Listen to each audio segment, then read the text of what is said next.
الله اكبر لكل ابطال شمال سيناء، ويمكن دي تكون اخر لحظات حياتي في الدنيا. انا لسه عايش في هجوم جماعه دواعش التكفيريين علينا هنا في مربع البرص.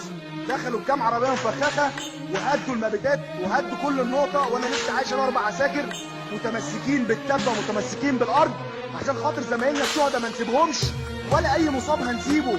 بسرعه يا رجاله، اي حد يعرف يوصل للعمليات يبلغهم يضربوا مدفعيه، احنا لسه عايشين ومش هنسيب الارض دي عليها اي شهيد ولا اي مصاب.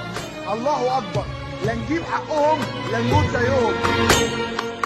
سلم على الشهداء اللي معاك، سلم على كل اللي هناك، سلم على الشهداء اللي معاك، سلم على كل اللي هناك.